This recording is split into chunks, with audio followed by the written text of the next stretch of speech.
Now that you have learned about the basic financial elements, it's time to look at the good financial habits that the game encourages you to have. Firstly, budgeting. In simple terms, budgeting means planning your income and expenses. Ideally, we should pay for things that we can afford with our income and have money left over for savings and investment. As per the game, when we have not much money initially, we should go for basic expenses and not be concerned about creating happiness. After we are able to generate income from work, there should be a good balance between expenses and investment, and of course at the same time making sure that we do not get into debt. We should also not get into the other extreme, whereby we are just concerned about creating wealth and forget about generating happiness. Budgeting is also about taking note of our expenses. In the game and in real life, it's easy to lose track of where our money goes. This is very dangerous and we can easily get into debt if we are not careful. On the same note, it's also good to keep track of our income. Very often, we don't pay attention to our investment income, which can be significant as the years go by. The last thing about budgeting is deciding which expenses we should incur first. Should we pay off debt first or invest first? Or should we buy luxury first? For investment, should we get into properties or stock first? And let's say for stocks, should we go for capital gain or regular income first?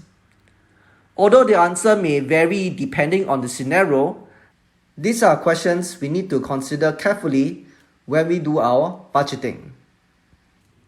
The second good financial habit we should have is understanding about good and bad debts.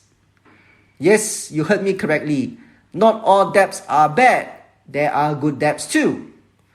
The most obvious example is the property debt.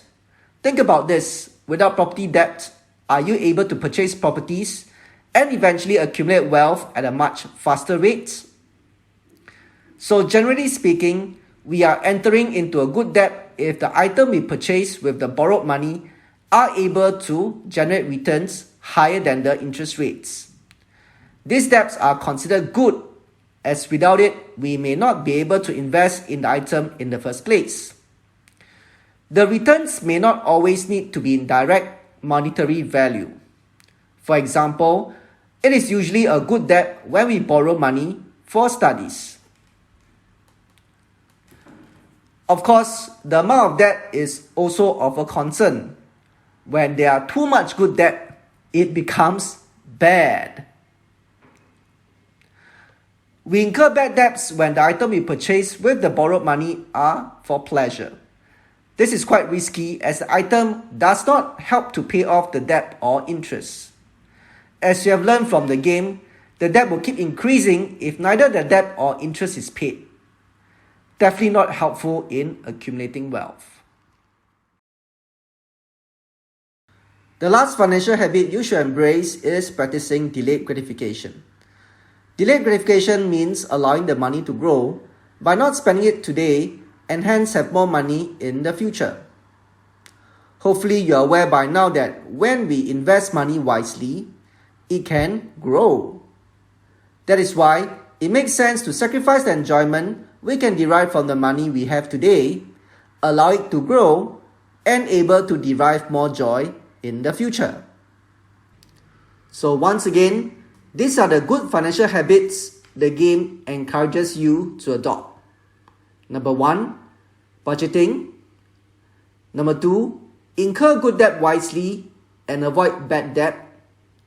And number 3, practice delayed gratification.